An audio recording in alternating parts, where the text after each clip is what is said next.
warahmatullahi wabarakatuh. Perkenalkan, nama saya Rifa Rasuli, saya dari kelas 10 IPS 3. Hari ini saya akan mempresentasikan masalah ekonomi dalam sistem ekonomi dari modul 3.2 kegiatan pembelajaran 1 yang berjudul masalah ekonomi.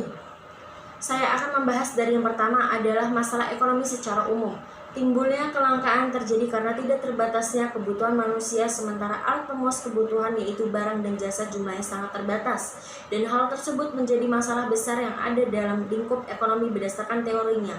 Masalah ekonomi dapat dibagi menjadi dua, yaitu masalah ekonomi klasik dan masalah ekonomi modern.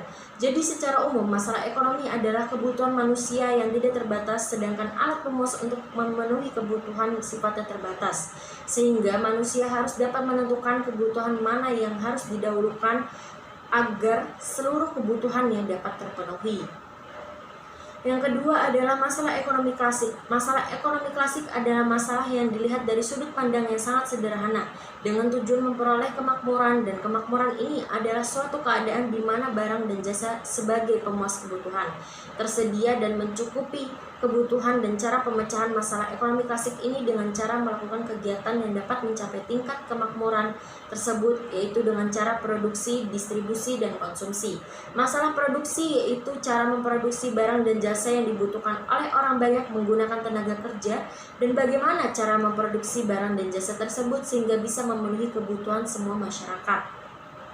Contohnya yaitu adalah memproduksi masker. Masalah distribusi yaitu menyalurkan barang dan jasa dari produsen sampai ke konsumen serta saluran distribusi apa yang akan digunakan. Distribusi dapat dilakukan dengan dua cara, yaitu yang pertama adalah distribusi langsung, artinya menyalurkan barang dan jasa produsen secara kepada konsumen tanpa melewati perantara. Contohnya seorang penjual nasi goreng memproduksi sendiri dan langsung menjual dagangannya kepada pembeli. Yang kedua, distribusi tidak langsung, artinya menyalurkan barang dari produsen kepada konsumen melalui perantara. Contohnya seperti pedagang besar, grosir, pedagang kecil, retailer, agen, makelar, komisioner, eksportir, importir, dan penyalur-penyalur lainnya. Lanjut, yang terakhir, masalah konsumsi yaitu barang yang diproduksi dan telah didistribusikan ke konsumen tersebut benar-benar bermanfaat untuk konsumen atau malah terbuang sia-sia. Kegiatan konsumsi dipengaruhi oleh dua faktor, yaitu yang pertama faktor intern meliputi sikap, kepribadian, motivasi diri, pendapatan seseorang, selera, dan watak karakter. Yang kedua faktor ekstrem meliputi kebudayaan, alat adat istiadat yang lingkungannya, masyarakat, status sosial, keluarga, dan pemerintah.